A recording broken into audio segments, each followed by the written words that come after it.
Ceci est une histoire vraie, l'aboutissement d'une aventure et d'une passion que je porte en moi depuis 25 ans. C'est une histoire d'épaves mystérieuses et de trésors fabuleux, perdus sur les lieux les plus reculés de la planète. C'est là, sur les îlots et les récifs de l'océan Indien, que se trouvent encore les vestiges des galions et des caracs, témoignages de la grandeur et de la folie des hommes qui jadis se lançaient sur l'infini des océans. C'est aussi l'histoire de quelques hommes secrets que sont les chasseurs de ces épaves et de ces trésors. Aventuriers des temps modernes, ils cherchent la fortune, mais aussi une vie libre, parfois en marge des lois. Je les ai traqués, je les ai trouvés, et j'ai obtenu leur confidence. Et c'est aussi l'histoire du combat d'un homme, d'un archéologue obsédé par la sauvegarde de ses richesses englouties. Michel Lourd est le patron de l'archéologie sous-marine en France, et je l'ai suivi à travers le monde dans sa lutte contre les pilleurs d'épaves. Avec lui, je veux vous faire vivre cette histoire. Nous allons vous faire découvrir le lieu où elle a commencé il y a 25 ans, ou plutôt, il y a 5 siècles déjà. Cet endroit fascinant, unique au monde, c'est Bassas da India. Perdu dans l'océan Indien, entre l'Afrique et Madagascar, ce récif terrifiant, redouté des navigateurs, a été depuis des siècles le théâtre de centaines de tragédies et de naufrages. C'est le sommet d'un ancien volcan, aujourd'hui englouti, large d'une dizaine de kilomètres, qui n'émerge qu'à peine de l'océan quand la mer est basse. Et quand les eaux le recouvrent à marée haute, il devient un danger invisible, véritable piège à bateau. L'atoll d'une beauté étrange est aussi entouré d'un secret, celui d'un trésor récupéré dans des conditions jamais élucidées. Précision capitale. Ce récif du bout du monde est un territoire français, depuis qu'en 1897, le commandant du croiseur Le Faber en a pris possession à la demande et au nom du gouvernement de la République. Par conséquent, tous les vestiges, toutes les richesses qui s'y trouvent appartiennent selon le droit international à la France. C'est au début des années 80 que l'affaire commence.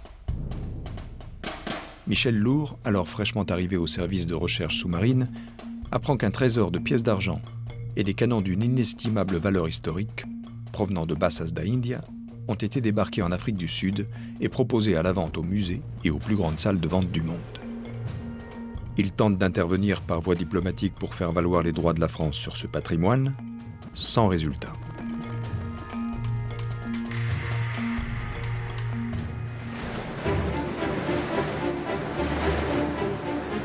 Il décide alors, grâce aux fonds réunis par Éric Surcouf, descendant du fameux corsaire, d'organiser une mission archéologique d'envergure vers cet atoll loin de toute terre, inhospitalier et dangereux, pour mettre fin à son pillage.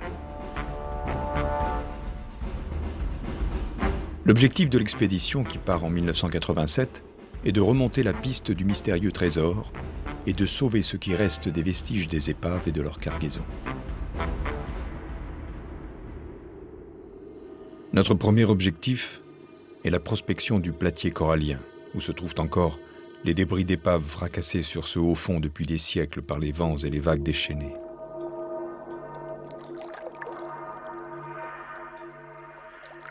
Marcher au ras de l'océan, au milieu de l'infini, est une sensation étrange, qu'aucun d'entre nous n'oubliera. On a l'impression d'être sur une planète inconnue, hors du temps. Mais très vite, l'expédition affronte des conditions difficiles et les dangers du récif. Bris et perte de matériel, coups de vent, attaque de requins. Au bout de 5 jours seulement, Éric Surcouf décide d'arrêter les recherches. Cette opération, sur le plan de sécurité, n'est absolument pas une opération sûre. C'est dommage, mais aucune épave au monde ne peut justifier le prix de la vie de quelqu'un. Moi, je pensais qu'on pouvait tenir, poursuivre la mission. J'étais parti avec cette équipe en rêvant aux découvertes, mais surtout aux images que je voulais rapporter de cette aventure hors du commun. Ma déception était alors à la hauteur de ce rêve. Moi, j'ai été contacté pour faire un film avec des séquences sous-marines sur l'expédition qui devait se dérouler, même si c'était confidentiel, à Bassas. Et c'est ça ce qui m'a décidé à venir, parce que c'était une chose qui n'a jamais été faite. Et je savais qu'il y avait des requins, je savais qu'il y avait de la houle, qu'il y avait des courants. Enfin, je suis surpris et étonné qu'il y ait des personnes qui découvrent ce genre de problème sur place. Je pense qu'on est passé, comme on dit chez nous, au ras du carton. Et cela, plus la tempête qui a tout emporté de la logistique dont nous disposions, cela a interrompu en 87 l'opération. Donc c'est ça aussi qui justifiait d'y revenir. Mais on voit quand même qu'on aura mis 25 ans, 24 ans en réalité pour revenir à Bassas.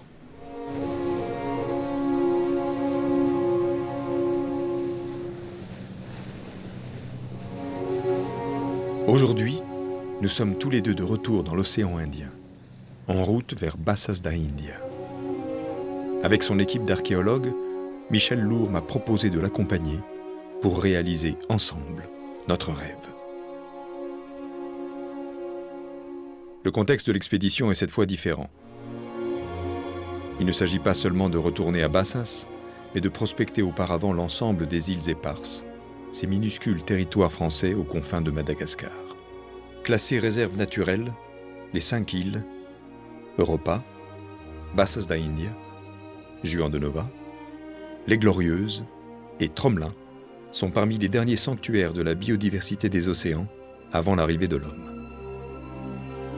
C'est au mois d'avril 2011 que nous avons embarqué à bord du Marion Dufresne, bateau de l'Institut polaire Paul-Émile Victor, affrété par les terres australes et antarctiques françaises. C'est à la fois un navire de recherche, un cargo et un porte-hélicoptère. Tous les ans, il effectue une rotation dans les îles éparses pour y emmener des scientifiques et ravitailler les détachements militaires. Notre équipe n'est pas seule à bord, et nous devons coordonner notre programme avec une 60aine d'autres scientifiques de plusieurs nations. Des géologues, des ornithologues, des spécialistes du plancton, des coraux, des requins. Et dès qu'il va y avoir dès qu'on va commencer à bouger les zodiacs, on vous demandera de vous éloigner. Et de toute façon, on ne travaille là-bas qu'en chaussures de sécurité et avec un casque. La France est l'un des rares pays qui possède un service dédié à l'archéologie sous-marine. Le DRASM, département des recherches archéologiques subaquatiques et sous-marines du ministère de la Culture, créé par André Malraux en 1966. À sa tête depuis 6 ans, Michel Lourd a, à son actif, des centaines de découvertes et des dizaines de fouilles, aussi bien sur les côtes françaises qu'aux 4 coins du monde.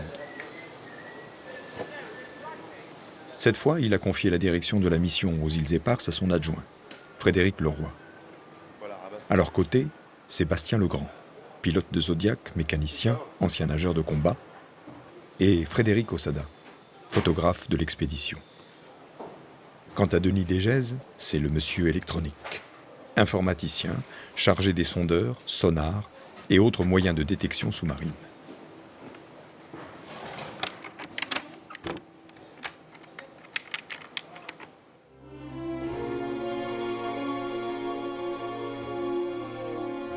Le Marion Dufresne a jeté l'ancre dans les parages de Juan de Nova, une île aux allures de paradis.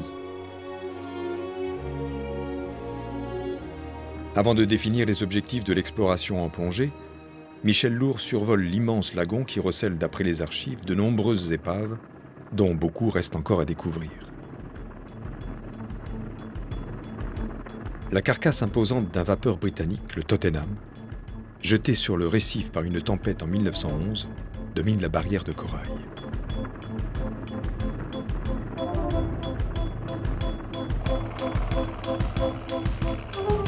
Pendant ce temps, le reste de notre équipe se prépare à la première plongée.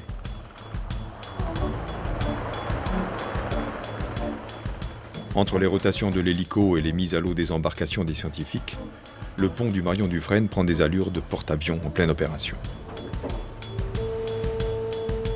Bien en même temps, bien meilleur.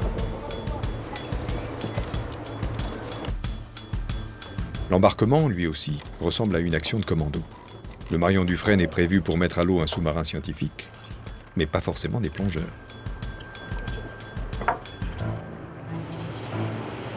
À la différence de fouilles ou de missions de prospection de longue durée, l'escale dans chaque île ne dure que quelques jours. Les temps de plongée sont forcément limités.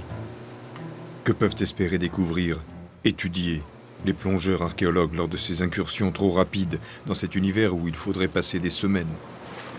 L'idée, c'est d'essayer de localiser, identifier, donner une chronologie, faire une estimation des vestiges, juger de l'opportunité peut-être d'y réaliser des études plus poussées et en tout cas, à terme, de faire des propositions spécifiques de protection pour que ce patrimoine, qui est une sorte de réservoir au fond de pages d'histoire, ne soit pas pillé et volatilisé par quelques clandestins qui de toute façon n'en tireraient que quelque argent. L'épave, c'est un peu un roman policier immergé. Et si on distrait ponctuellement un certain nombre de feuilles, ce roman policier perdra beaucoup de son intérêt.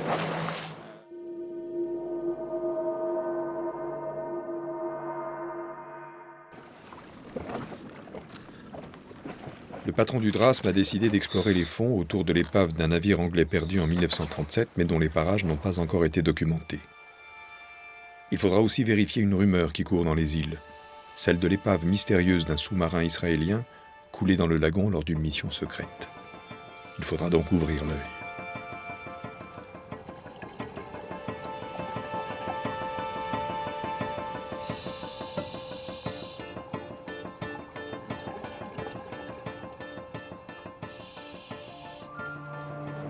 J'ai trouvé de tout sur les épaves, depuis des objets extrêmement frustres mais extraordinaires parce qu'ils étaient gravés du nom d'un matelot ou des choses comme ça, jusqu'à des lingots d'or. Je fais partie de ces quelques archéologues qui ont trouvé des lingots d'or sur les épaves.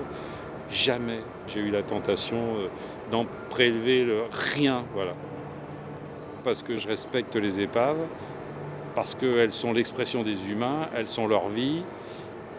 Elles nous sont confiées par la mer et les océans pour qu'on puisse raconter ceux qui ont disparu, comment ils vivaient, ce qu'ils aimaient, comment ils ont souffert, ce qu'ils chantaient, ce qu'ils mangeaient.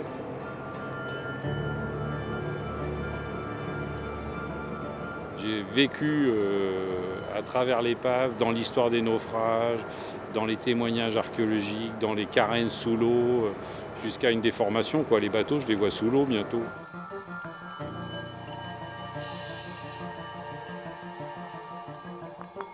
Parmi toutes ces épaves, il y en a une qui hante plus que toute autre les nuits et l'esprit de Michel Lourd depuis sa première mission à Bassas da India. C'est celle de la nao, la nef Santiago, une caraque portugaise perdue avec le fameux trésor sur le récif de Bassas le 19 août 1585 et dont l'un des survivants, le père Manuel Cardoso, a retracé l'histoire dans un récit publié en 1602. Ce classique des tragédies maritimes raconte comment, en pleine nuit, 500 naufragés se retrouvèrent prisonniers du funeste écueil.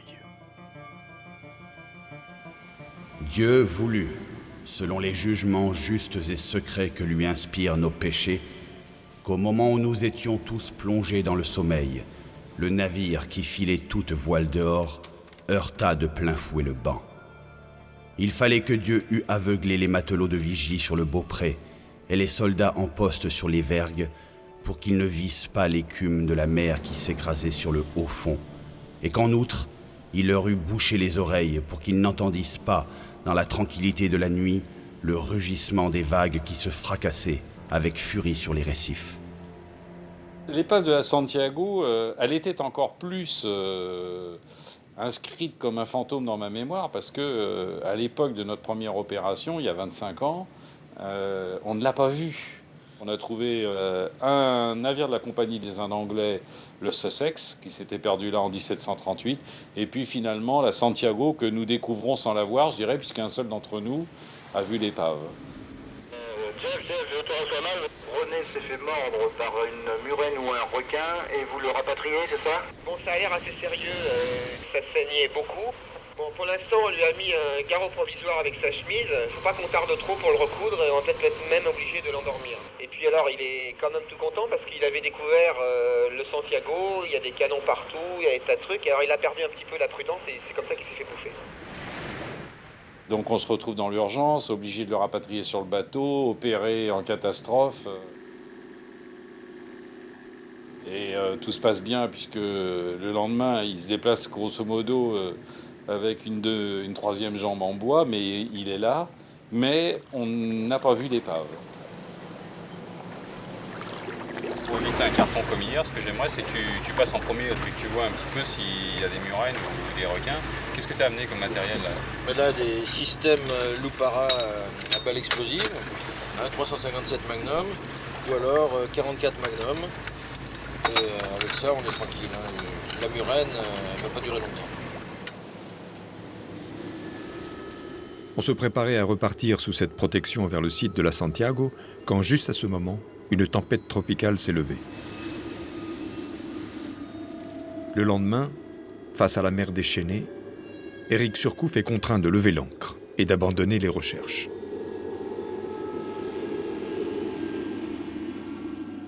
Et là, ça m'a donné vraiment le sentiment et le besoin de revenir un jour à Bassas en me disant ça n'a jamais été fait vraiment, je n'ai même pas vu cette épave, je ne vis que sur un dessin rapidement esquissé et sur le souvenir collecté, je dirais presque dans les bars et les tavernes, par quelques pilleurs d'épaves internationaux. Aujourd'hui, ce ne sont pas les pilleurs d'épaves qui représentent une menace sur ces mers, où il y a des siècles, les pirates régnaient en maîtres, semant la terreur parmi les navires marchands.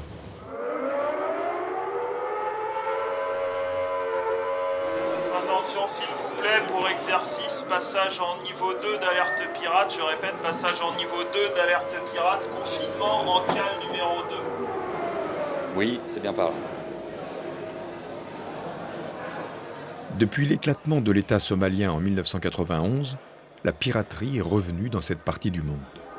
Pire, avec les armes et les technologies modernes, cette pratique ancestrale s'est transformée en une industrie organisée et lucrative qui n'hésite pas à s'attaquer même aux bateaux de gros tonnage.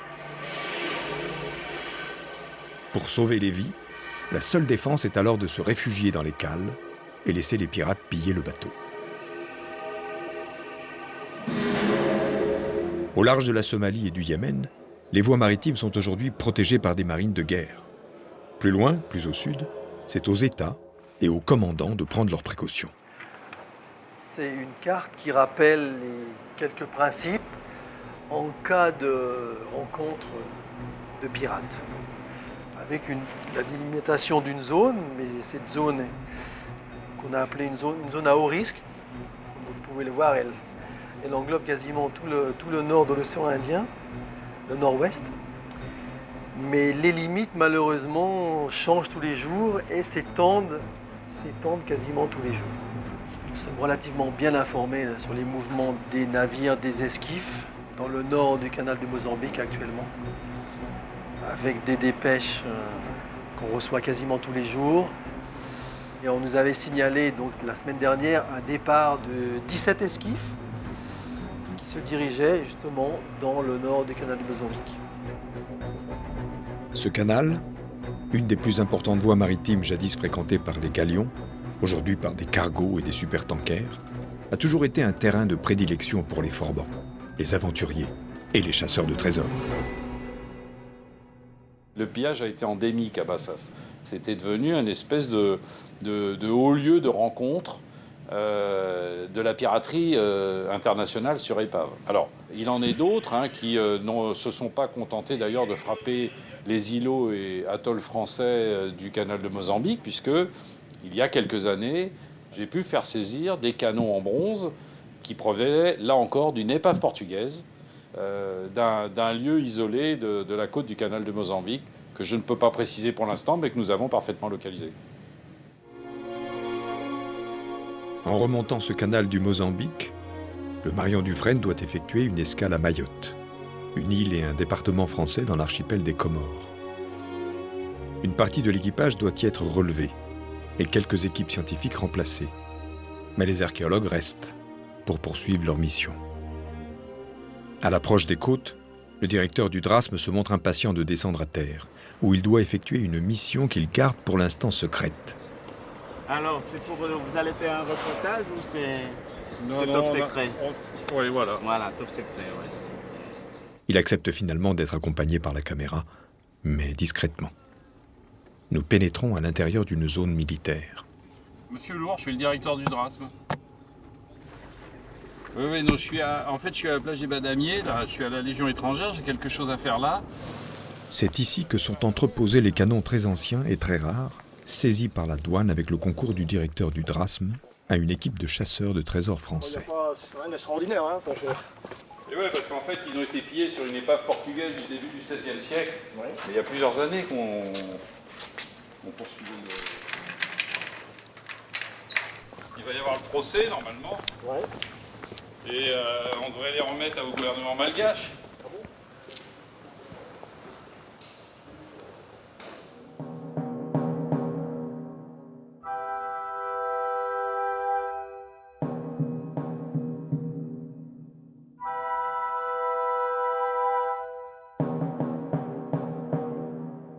L'archéologue et conservateur du ministère de la Culture veut s'assurer des bonnes conditions de stockage des canons, gardés ici comme pièces à conviction, dans l'attente du procès contre les pilleurs qui doit s'ouvrir prochainement à Mayotte.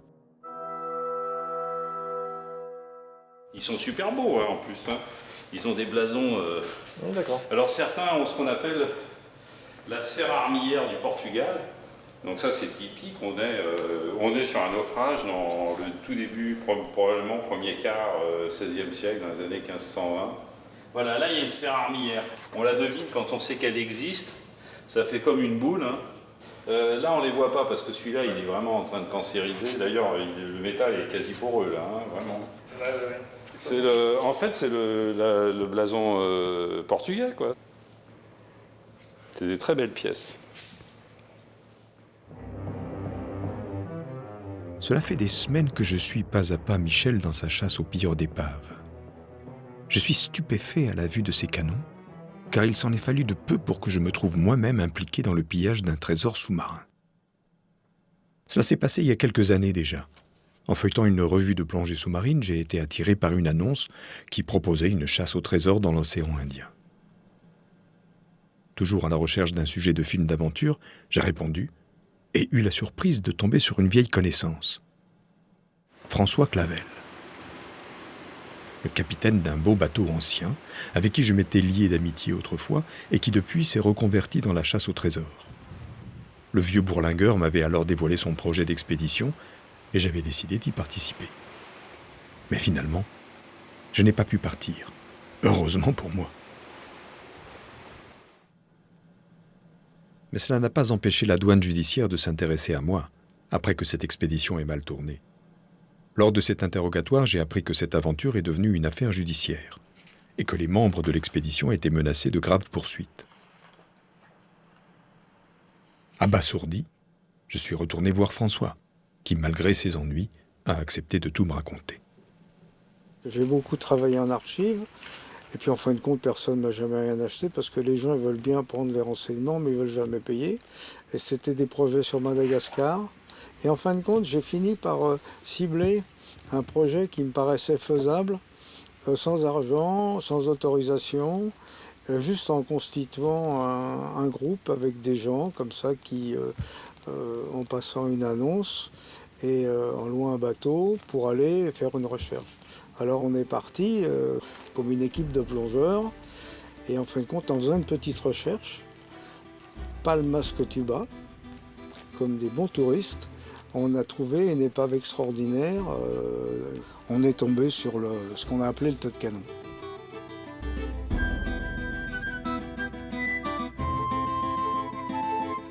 C'était la merveille des merveilles. C'est extraordinaire de tomber comme ça sur un tas de canons. C'est une des plus grosses épaves peut-être à ma connaissance qui était trouvée de canons bronze. Et c'est aussi une grande émotion d'avoir trouvé cette épave parce que eh bien, des épaves on n'en trouve pas tous les jours, loin de là. Eh oui. Et puis les gens ont dit tiens, on a trouvé des petits canons, on peut les remonter parce qu'ils ne sont pas lourds, et on va les ramener avec nous. À Mayotte, on a été voir le receveur des douanes, on a fait notre entrée, on a fait notre déclaration, et donc on les a débarqués à Mayotte en toute connaissance de cause. On a même payé le prix du transport sur la France. Donc il n'y avait pas on n'était pas là pour cacher quoi que ce soit. Hein. Et on est parti. Et c'est là que pour François Clavel et ses compagnons, tout s'est compliqué. Le patron du Drasme, alerté par la douane, a trouvé et la cargaison et l'équipage suspects, et a fait saisir les canons et déclencher une enquête. Michel Lourd est d'autant plus intéressé par ces canons qu'ils sont exactement du même type et de la même époque que ceux de la Santiago. Il contacte alors le plus grand spécialiste portugais de l'archéologie navale, Francisco Alves, qui lui propose de venir faire ses recherches à Lisbonne. C'est de là que dès le XVe siècle, les caraques et les galions portugais partaient pour braver les dangers des océans inconnus. Le spécialiste portugais le conduit au sanctuaire de l'archéologie sous-marine de son pays. Ah oui. Ah.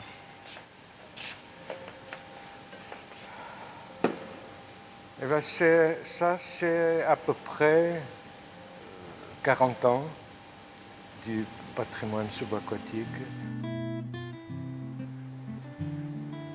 Ce patrimoine historique inestimable provient de nombreuses fouilles aux quatre coins de la planète. Mais ce qui intéresse l'archéologue français, ce sont les canons trouvés par son collègue portugais sur les côtes de l'Afrique, identiques aux canons qu'il avait fait saisir. Ça, c'est typiquement les canons qui sont aujourd'hui à Mayotte. Et donc, on ramène toute la collection en France pour faire le traitement de restauration, de conservation, pour traiter les canons justement par électrolyse à Nantes.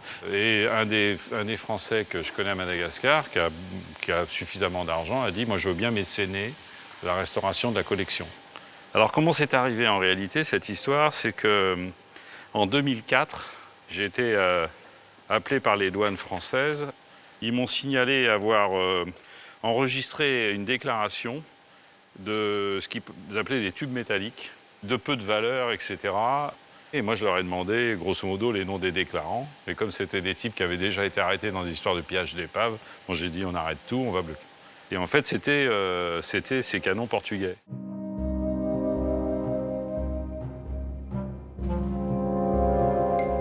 Au vu des images saisies à l'équipe des pilleurs, les deux archéologues concluent que cette épave est un témoignage unique de la conquête de l'océan Indien au début du XVIe siècle. Pour le directeur du Drasme, ce site vierge est donc fondamental pour documenter et pour comprendre cette page de l'histoire maritime. Alors, pour en savoir tous les détails, il demande à la douane judiciaire une enquête approfondie. Les douaniers ont des bons arguments pour vous faire parler. Hein, et ils ne parlent pas de torture, mais bon, ils savent comment faire. Donc, on a eu des gardes à vue, qu'on a eu des perquisitions, enfin, j'en passe. C'est association de malfaiteurs, vol en bande organisée, enfin, des trucs qui sont du délire total. Après l'escale à Mayotte qui disparaît dans le sillage du Marion Dufresne, le haut fonctionnaire du ministère de la Culture tire la conclusion de cette affaire. J'espère qu'ils seront condamnés à ce titre parce que, je dirais presque, il faut à un moment que la peur change de camp. Ils m'ont dit, mais dites donc, le gars là, lourd là, il a juré d'avoir votre peau, le douanier qui te dit ça. Moi, j'ai pas une guerre personnelle contre la piraterie sur les épaves, j'ai une guerre institutionnelle. Le juge décidera de ce qu'il faut faire. Nous, notre rôle, c'est d'amener les gens devant les tribunaux. Alors que Michel Lourd affirme une nouvelle fois la nécessité de la lutte contre les pilleurs d'épaves, le Marion Dufresne doit se préparer à un tout autre combat. Sorti de la protection des eaux territoriales françaises, le commandant ne peut compter sur aucune aide extérieure en cas d'attaque des pirates venus des côtes de la Somalie. En dehors de quelques dizaines de légionnaires et de gendarmes basés sur certaines des îles éparses, la France ne possède pas de force navale permanente dans cette région. Des instruments qui n'ont rien de scientifique font leur apparition sur le pont avec des hommes aux cheveux ras dont il est interdit de montrer le visage. Sur les navires de certains pays, c'est l'équipage qui est entraîné au combat. Sur d'autres, des équipes de protection privée convoient les bateaux. La France a choisi de défendre ses bâtiments par les commandos de ses forces armées. Mais si cette région est considérée actuellement comme la plus dangereuse au monde, c'est aussi celle qui fait le plus rêver au paradis des mers du Sud. L'archipel des Glorieuses est un joyau de la nature, resté à l'abri des méfaits de l'homme.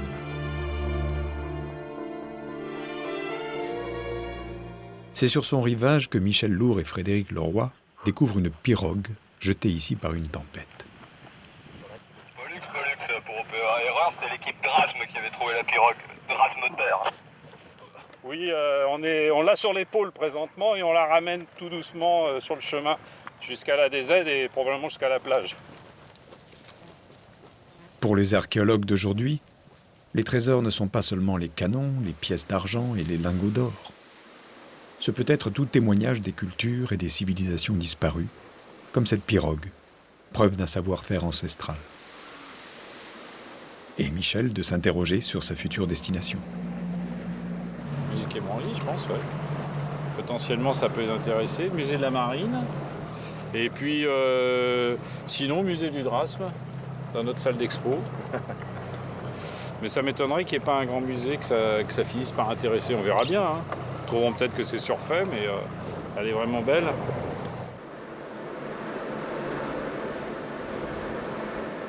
Après l'archipel des Glorieuses, le Marion Dufresne pointe sa proue vers le nord de Madagascar, pour mettre le cap sur l'île de Tromelin, située de l'autre côté de la Grande Terre. À l'approche des côtes malgaches, Michel contacte par mail un de ses correspondants sur place, un archéologue amateur qui a repéré récemment une épave en tout point semblable à celle découverte par François Clavel. Michel soupçonne que les deux épaves ne font qu'une et demande des précisions. Le destinataire du message, Jean-Christophe Père, est un homme d'affaires passionné de plongée et d'histoire maritime. Il se trouve dans les parages, mais plus au sud, avec son groupe de recherche sous-marine. En fait, on est une petite équipe de bénévoles, parce que là encore, je suis quelque part un petit peu le mécène de toutes ces opérations, qui ne sont absolument pas profitables, bien évidemment. Et nous travaillons main dans la main avec l'administration malgache aujourd'hui, et nous avons été autorisés depuis 2004 à faire des travaux d'inventaire, c'est-à-dire qu'est-ce que l'on a dans l'eau à Madagascar. Et il est bien évident qu'on s'est orienté en premier vers le grand sud de Madagascar et notamment vers les écueils et les endroits qui nous paraissaient être les plus gros pièges à la navigation. Et le récif de l'Étoile en fait partie. C'est comme ça que nous avons découvert une épave portugaise et le site était absolument extraordinaire parce que tout était en place.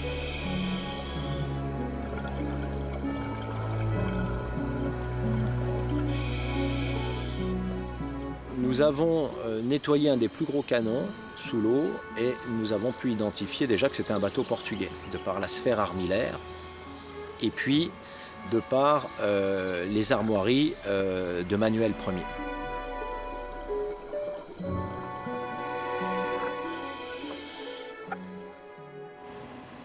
Jean-Christophe Père envoie les photos de l'épave à Michel, qui les superpose avec celles saisies par la douane et constate qu'il s'agit des mêmes canons et de la même épave. Les descriptions des plongeurs confirment aussi que cette épave est de la même période que celle de la Santiago, que l'archéologue espère bientôt trouver à Bassas. Nous avons trouvé quelques monnaies d'argent, mais dans un état de très très forte corrosion. Et à partir de ce moment-là, nous avons pu avoir une idée de la date du naufrage du bateau par rapport à des dates qui étaient frappées sur ces monnaies. Et nous avons déterminé que nous avions affaire au São Ildefonso qui a coulé en 1527. Nous avons travaillé donc de 2006 jusqu'en 2010 avec le plus de confidentialité possible et en parfait accord avec les autorités malgaches. Mais malheureusement, il y a eu des fuites.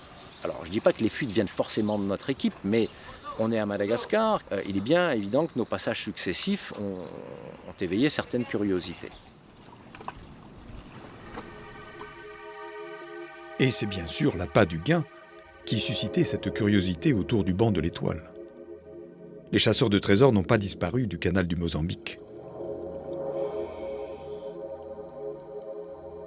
C'est ainsi qu'une équipe américaine serait venue ramasser tous les lingots et les demi-sphères en cuivre pour les rapporter en Afrique du Sud où ils auraient été vendus au poids du métal. Et ce n'est pas tout. Et donc tous les pêcheurs des villages de Fanambous, des villages d'Androuk se sont dit, si les étrangers viennent récupérer ces objets, il n'y a pas de raison que nous, on n'en profite pas. Et je suis alerté par certains de mes contacts de Tuléar qui disent, écoute, il y a des lingots de cuivre qui circulent sous le manteau et des canons qui sont proposés à la vente dans les rues de Tuléar. Jean-Christophe tente de racheter ceux qui restent pour les sauver des mains des ferrailleurs. Moi, je te dis, au niveau prix, moi, ce que je te propose, c'est 30. Okay. Les sons? Oui. Alors, combien tu te proposes? Moi, je me propose. Il y a quelqu'un qui les a proposés à moi, ça fait 70 millions. Ouais, mais enfin, c'est illégal, hein. Et ça, moi, je m'en fous, je vais gagner tes poignons. Ah oui, d'accord. Mais... Le gars le pas, moi, je m'en fous, je vais gagner des poignons, c'est tout. Ah, ouais, je comprends, mais... La vente est conclue. Mais ce canon était le dernier remonté de cette épave unique. Aujourd'hui, le site est vide, dévasté. Une page d'histoire perdue à jamais. Pendant ce temps, le Marion Dufresne aborde Tromelin, la plus petite des îles éparses. La plage de cet îlot minuscule n'a que 4 km de longueur. Bordée d'une barrière de corail infranchissable, l'île abrite une station météorologique qui assure la présence française sur ce lopin de terre.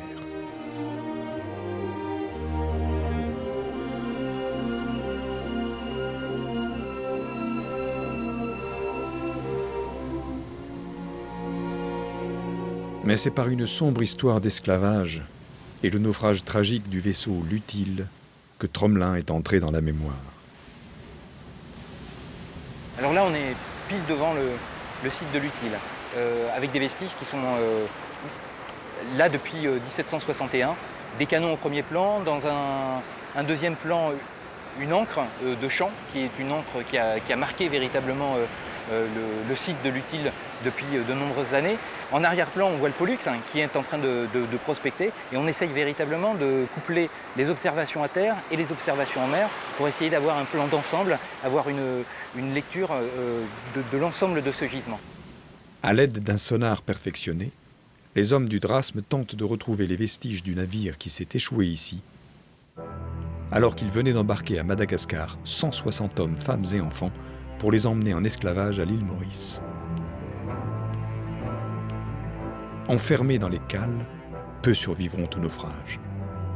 Les rescapés, abandonnés par l'équipage, tenteront de survivre sur l'île sans aucune ressource. Quand le bateau du chevalier de Tromelin y fait escale 15 ans plus tard, il ne trouve que 8 femmes, seules survivantes.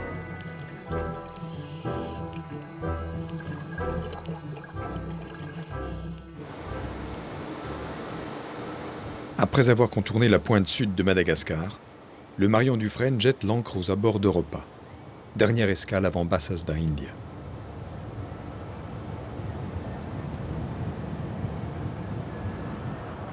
Par l'hélicoptère ou en Zodiac, les scientifiques débarquent à terre. Michel Lourd nous entraîne à marche forcée à travers l'île pour atteindre la côte opposée, inaccessible en bateau.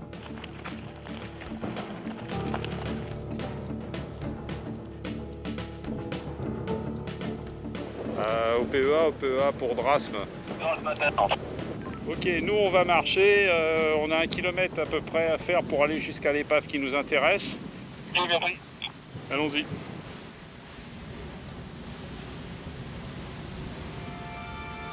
L'épave d'un bateau inconnu, échoué sur le rivage, est une énigme pour les archéologues qui l'avaient déjà repéré lors d'une mission en 2009.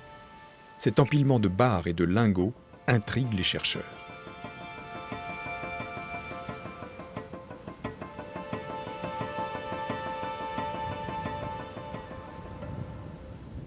Il y a 2 ans, vraiment, il nous semblait lire des lettres sur certains d'entre eux.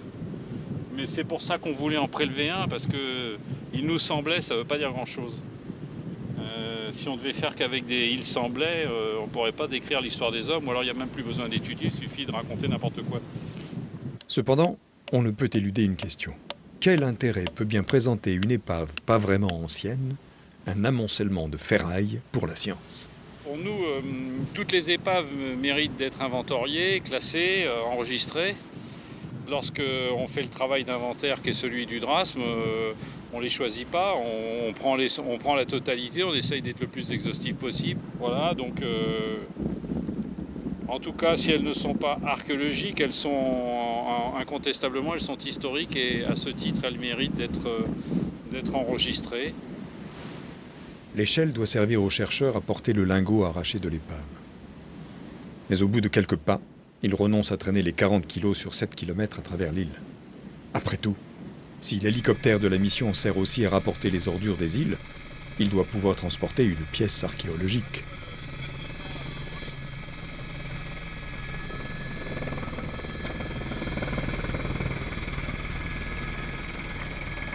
Mais la côte déchirée par les vagues et les tempêtes n'est pas un héliport.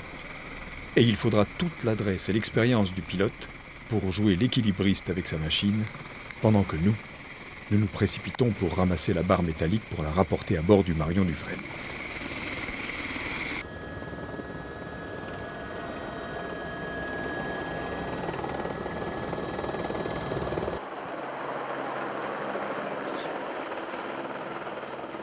On va le passer au rayon X pour essayer de voir s'il y a des inscriptions. Donc on veut absolument le vérifier parce que ça pourrait être un indice pour identifier la provenance de ces lingots ou de ces barres, puisque pour l'instant on ne sait pas s'il s'agit de barres de l'Est ou de lingots de transport de minerais.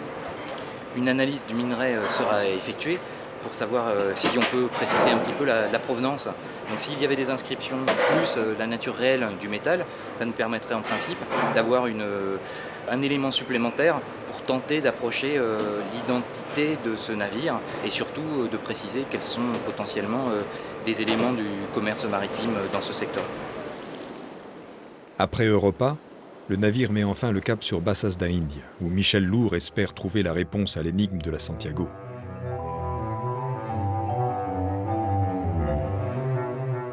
Il a cherché dans toutes les sources et est remonté jusqu'aux origines de l'histoire du mystérieux récif. En fait, ce sont les Portugais qui découvrent Bassas. Bassas apparaît d'abord sous le nom de Bassas da Iudia, le banc de la Juive. Bassas da India, c'est peut-être une corruption de Iudia, le J devenant un I et le U devenant un N. Et très logiquement, va devenir les bases de l'Inde, Bassas da India, parce qu'elles sont sur la route des Indes. Donc des témoignages écrits de l'époque ou des témoignages cartographiques ne reprenaient que un mythe qui continuait à circuler autour de cet écueil qui venait dévorer tout bateau.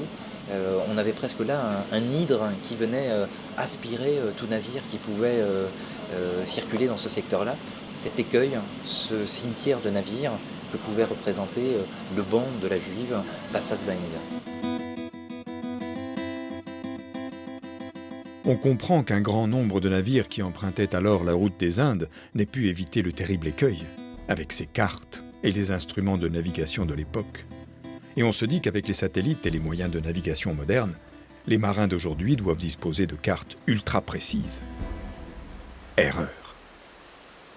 Pour approcher Bassas, je n'ai qu'une toute petite carte.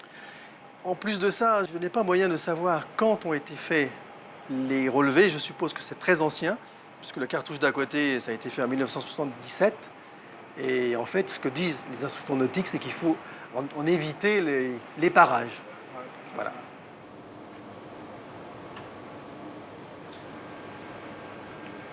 Là, on est environ 2000 et demi, on voit absolument rien, même pas en visuel, donc rien sur le radar, rien en visuel.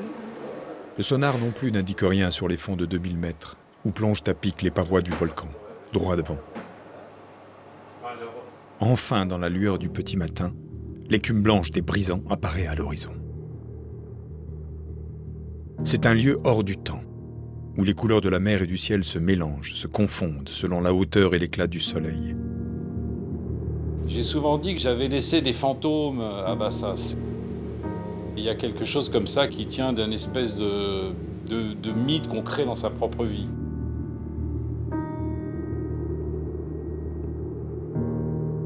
On ne revient pas, je crois, indemne de Bassas. Ceux qui ont eu l'opportunité, en tout cas en 87, d'y aller, je pense s'en souviendront toute leur vie.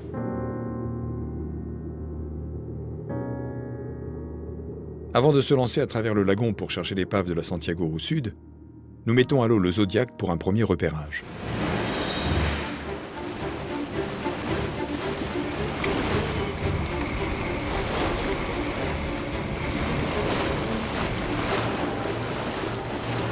Guidés par l'équipage à la passerelle, Sébastien le pilote et Denis son équipier doivent trouver et explorer la seule passe indiquée sur la carte.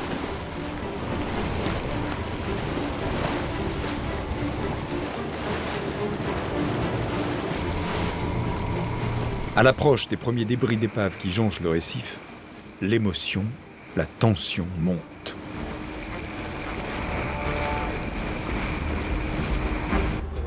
Au fur et à mesure que le pneumatique aborde les hauts fonds, les vagues se font de plus en plus menaçantes.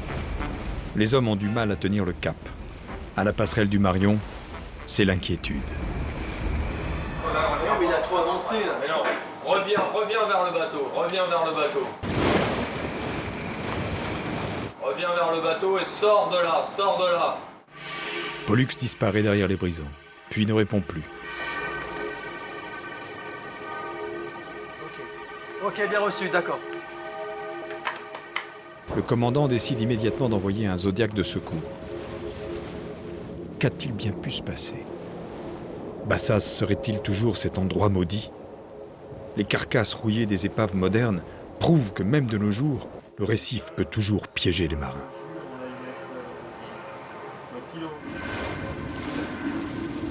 Les hommes reviennent enfin, secourus par le Zodiac envoyé à la rescousse, apparemment sains et saufs. Est-ce que leur pneumatique a eu une panne? Subi des dégâts? En tout cas, l'incident est de mauvais augure. Il y a un truc qui est mystérieux.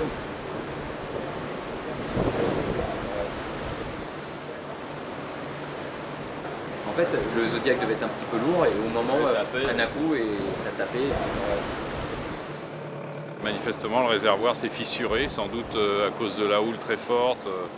Il était lourdement chargé, il a tapé. Voilà. Ça, c'est un site compliqué. C'est un site aussi où très vite on peut se retrouver un peu dans les cordes, où chaque incident peut vite dériver à l'accident. Voilà, il faut garder ça à l'esprit, qu'on est là très près de la nature primale dans toute sa brutalité. 25 ans après, on a l'impression que quelque part ce site se dérobe toujours, surtout pour les gens pressés. Dans cette région à risque, et contrairement à la réglementation maritime, le Marion Dufresne reste la nuit tout feu éteint, pour éviter d'être repéré par les pirates. La menace est prise au sérieux par le commandant, mais plus encore par les hommes commandos invisibles chargés de la protection armée du navire. Nous avons donc notre équipe de protection embarquée, protection contre les pirates, et donc le cas particulier de Bassas d'India, ça nous en avions parlé avec le chef des commandos, et donc il avait été bien stipulé que si des pirates arrivaient, nous ne pouvions pas fuir en abandonnant nos Zodiacs qui de toute façon n'avaient aucun refuge à terre, puisque l'île est complètement inhabitée, et en plus de ça, l'île est submergée. Et c'est le seul cas dans la tournée éparse où nous aurions été obligés d'engager le combat. Le commandant, le chef des commandos et Thierry Périllot doivent prendre une décision lourde de conséquences pour les archéologues. Seule équipe qui doit se rendre au sud du récif. Soit les autoriser à traverser les 12 km du lagon pour chercher la Santiago et courir le risque d'un accrochage avec les pirates, soit annuler le projet, qui pour Michel Lourd est le but ultime de cette tournée dans les îles Éparses. La décision tombe. Le Marion Dufresne est un navire de science, pas de guerre. Personne ne veut risquer la vie des marins et des scientifiques pour explorer une épave, rechercher un trésor.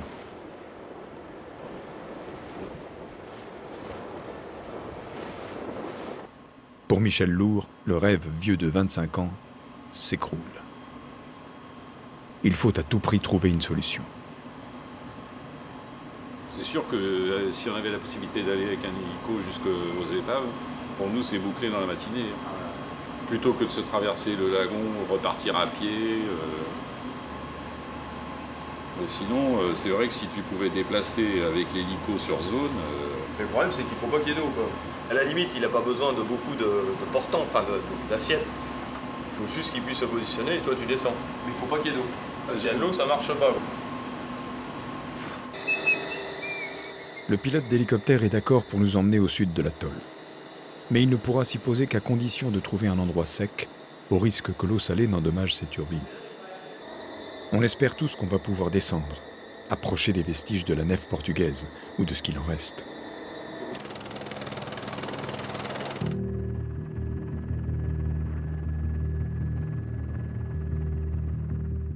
C'est la première fois qu'un hélicoptère survole l'atoll mystérieux. La première fois que l'on peut découvrir ces vues de l'immense platier de corail et de ce dédale de madrépore. En survolant le récif battu par les vents et les vagues, je tente de repérer et de filmer d'autres épaves. Plus d'une centaine de naufrages, des plus anciens aux plus récents, ont été répertoriés dans les archives. Parmi les plus récentes, celle du Polynikos, un cargo grec perdu en 1968, réduit inexorablement à un tas de ferraille.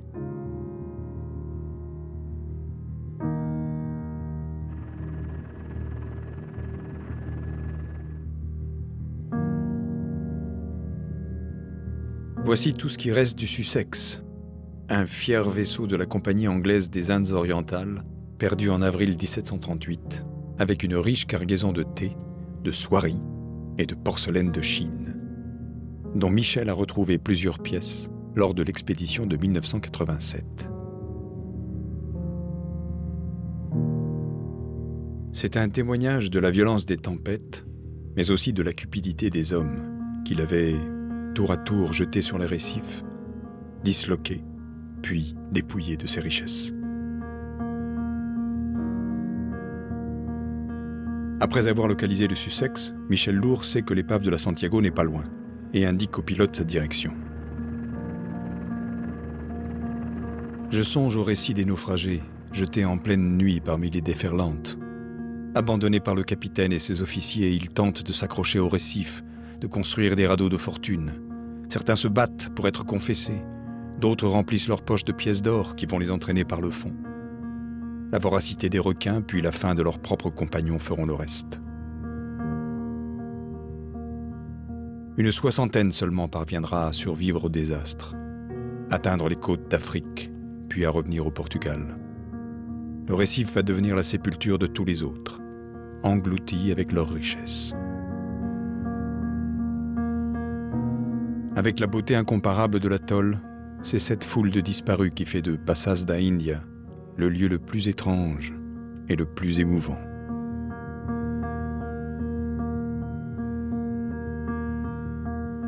Voici enfin l'endroit auquel nous songeons avec Michel depuis un quart de siècle, le site du naufrage de la Santiago. Aujourd'hui, seul un profond sillon, véritable empreinte du navire, atteste qu'une caraque longue de 50 et large de 15 mètres s'est ici jadis encastrée dans le corail. Impossible de poser l'hélico ici. Alors, secoué par les rafales de vent, au ras de l'eau, je tente de saisir les images de ce qui reste. 2 ancres et quelques morceaux de canon. Et bien sûr, aucune trace du trésor a jamais disparu.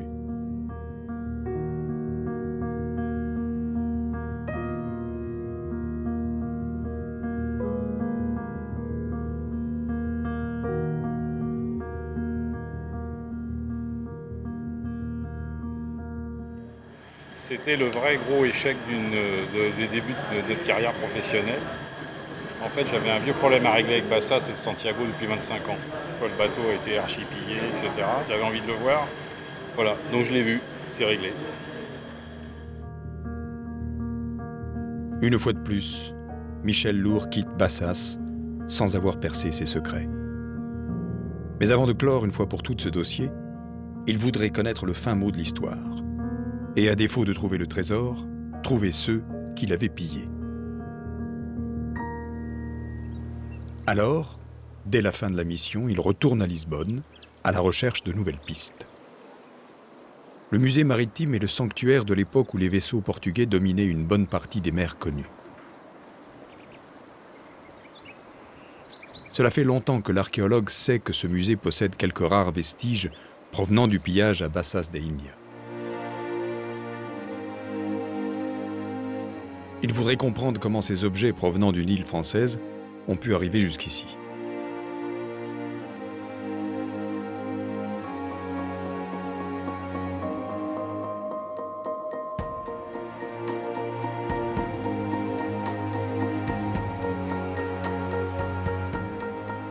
L'astrolabe de la Santiago est parmi les objets les plus précieux du musée, considéré comme une relique de ce bateau martyr.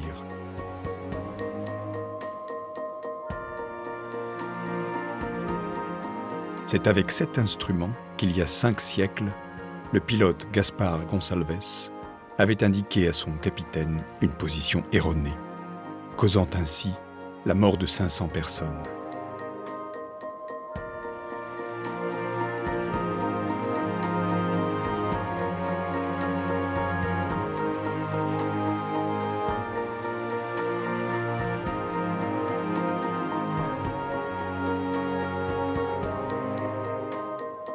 Le patron du Drasme a de nouveau rendez-vous avec son vieil ami Francisco Alves, spécialiste des navires de cette période. Alors, le truc que j'étais en train de me dire en regardant, c'est l'état de conservation. Oui, quand tu connais la localisation de l'épave et les conditions environnementales à Bassas, c'est absolument... c'est fantastique. C'est stupéfiant. Mais ils ont été restaurés, non? Il y a eu des travaux de fait de restauration? Parce qu'il n'y a pas un point de chlorure, il n'y a rien du tout. Non, certainement, il y a eu un nettoyage et conservation qui a été fait. Il y a 2 choses, moi, vraiment, que je voudrais avoir comme information. C'est effectivement les conditions de l'achat, même par curiosité, combien ça a été payé, ça serait intéressant de savoir. Et à qui? À qui ça a été acheté? Ça, j'aimerais bien le savoir aussi. Parce que le directeur du musée, à l'époque, en 86, quand on enquêtait sur le pillage à Bassas, il m'a dit en avoir acheté 8, alors qu'ici, j'en vois que 2 de canons. Tu vois, 8 canons. Enfin, il me précise qu'il a acheté Astrolabe matériel d'artillerie, donc 8 canons. Un boulet en plomb et puis manifestement un boulet ramé en métal. Chargés d'histoire et d'émotion, ces objets représentent une valeur inestimable. Provenant des pillages, arrivés ici dans des conditions obscures, ils devraient normalement se trouver dans un musée en France. Mais cela fait 40 ans qu'ils reposent ici, à Lisbonne, à l'endroit même d'où ils étaient partis il y a 5 siècles. Difficile de demander au Portugal de les rendre à la France.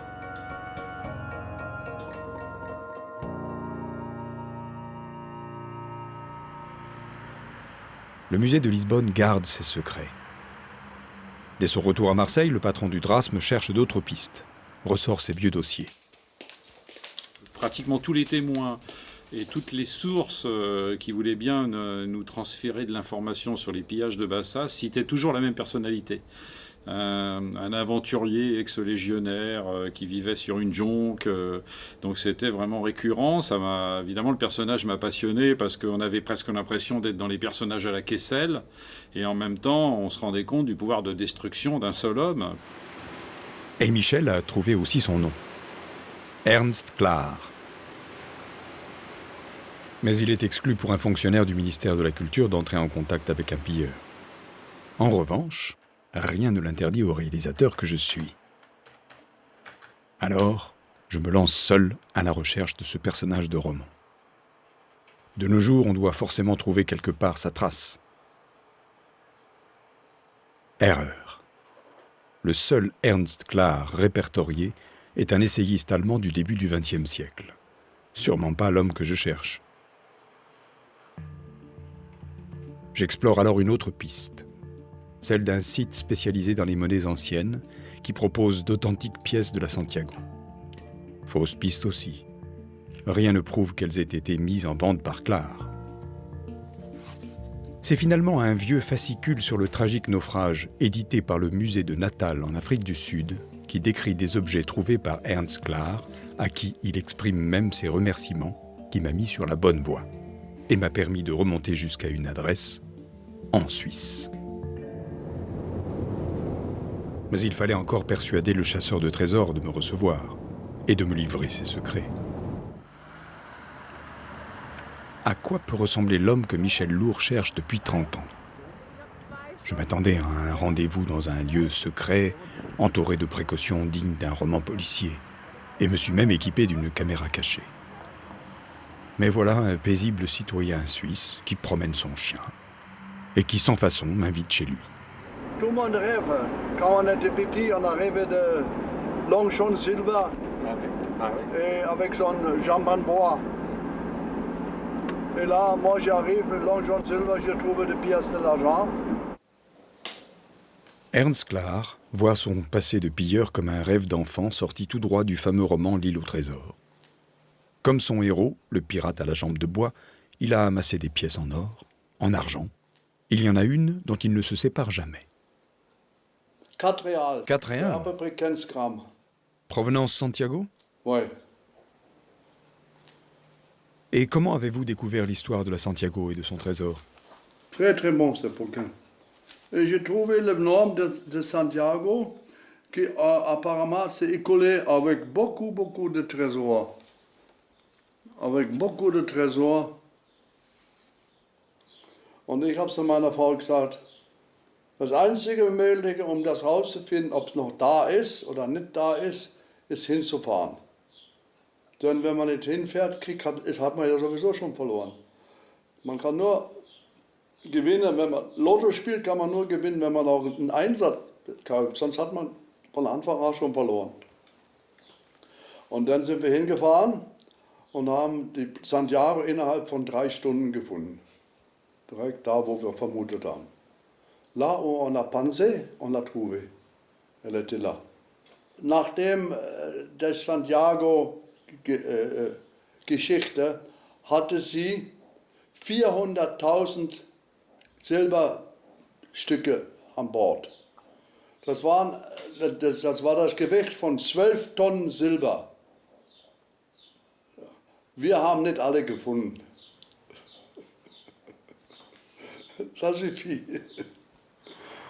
Qu'en pense Michel Lourd?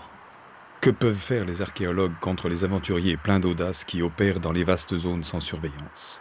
Les archéologues ne peuvent pas avoir un mirador sur chaque épave. D'abord, il faudra en connaître la localisation. On n'en a pas les moyens. La meilleure protection, c'est quand chacun pensera que l'épave mérite d'être protégée. Ce jour-là, je pense qu'il sera beaucoup plus compliqué pour les chasseurs d'épaves et les chasseurs de trésors de sillonner la planète et de s'approprier ce que l'UNESCO qualifie de patrimoine de l'humanité et ce que c'est exactement à mon sens.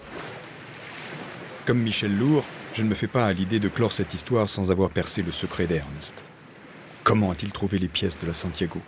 Comment a-t-il pu récupérer les lourds canons avec sa jonque en bois? Il faut que je retourne le voir et que je réussisse à vaincre sa méfiance. De nouveau à Bâle, j'explique à Ernst que ce qui est aujourd'hui considéré comme un délit pouvait être, il y a près d'un demi-siècle, vécu comme une aventure. Et que, quoi qu'on en pense, son histoire mérite d'être contée. Le vieux brigand des mers m'a reçu en ami. Il m'a parlé de ses voyages et m'a montré des photos jaunies. Puis, tard dans la soirée, il m'a fait découvrir le trésor que je cherchais. De vieilles pellicules qu'il avait tournées avec une caméra pour ses enfants. Et qui font maintenant partie de l'histoire.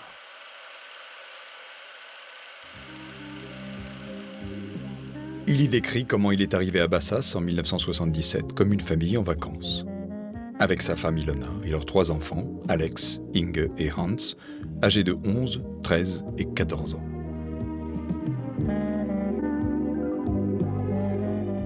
Bassas da India. Heute Samstag. Es ist der 3.5. Es geht uns gut. Wir sind jeden Tag auf dem Riff und bringen immer etwas zurück. Heute waren es ca. 1 Kilo Braun-Bess-Bronze-Mosketoteile sowie eine gute Handvoll von Nägeln und 2,5 runde kleine Kupferschalen. Doch die große Frage ist, wo sind die 400.000 Cruzeros? Hinter dem Riff? Oder schon weg? Oder auf dem Riff? In einem Loch? Es ist wirklich sehr spannend.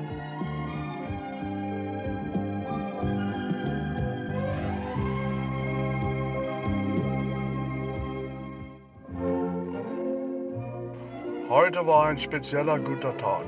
2 bis 3 Kilo Musketenteile, ein Haufen Geschirrscherben und dann fand ich in einem Loch mit dem Muttersuchgerät einige Silbermünzen der Santiago.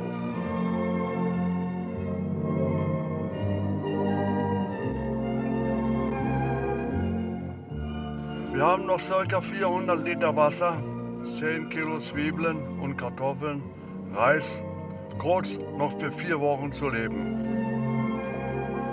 C'est là que se trouve le secret de sa réussite. À la différence des archéologues pressés, Ernst avait tout son temps.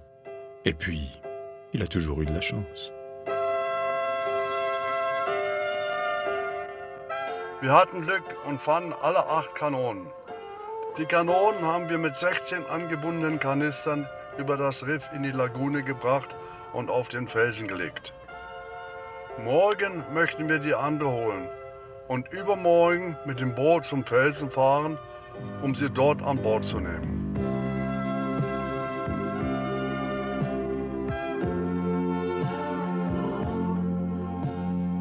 Saviez-vous que l'île était un territoire français?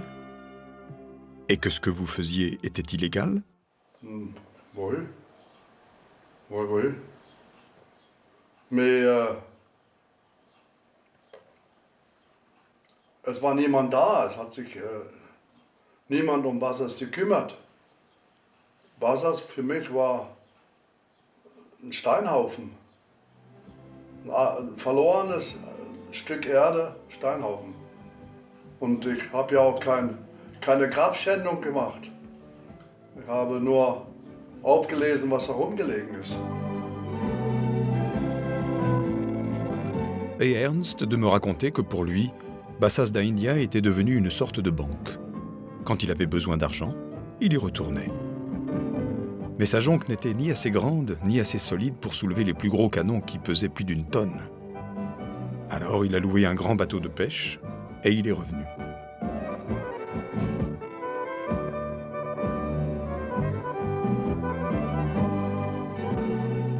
Ich glaube, wir sind Glückskinder.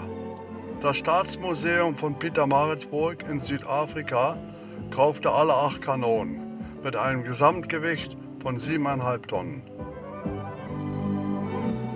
Même aujourd'hui, avec le recul des années, Ernst ne considère pas ses exploits comme condamnables. Pour lui, en tout homme se cache un chasseur de trésors. Qui c'est qui n'a pas un chasseur de trésors? Tout le monde chasse le trésor. Le premier trésor que j'ai chassé, c'était ma femme. Oui. Ce qui est important, c'est d'entreprendre. C'est ça qui compte.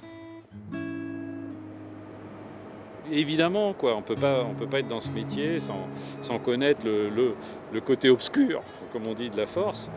Et j'ai connu des pilleurs d'épaves, mais même très très bien pour certains. J'en ai rencontré avec qui j'ai pu passer des soirées. Et certains d'entre eux étaient des fanatiques de l'histoire maritime. Et j'ai passé des soirées qui étaient quasiment inoubliables. Mais il n'y a jamais eu d'ambiguïté entre eux et moi. Et certains d'entre eux, je les ai traînés devant un tribunal. Rentré de mission, Michel Lourd troque sa combinaison de plongée contre le costume cravate pour continuer son combat sur d'autres fronts. Dans d'innombrables commissions, des cabinets ministériels et au siège de l'UNESCO à Paris. Près d'1 million d'épaves de toutes époques restent encore à découvrir au fond des mers. Pour protéger ces trésors archéologiques menacés de disparition, l'UNESCO a adopté une convention sur la protection du patrimoine culturel subaquatique qui proscrit le pillage et l'exploitation commerciale du patrimoine englouti.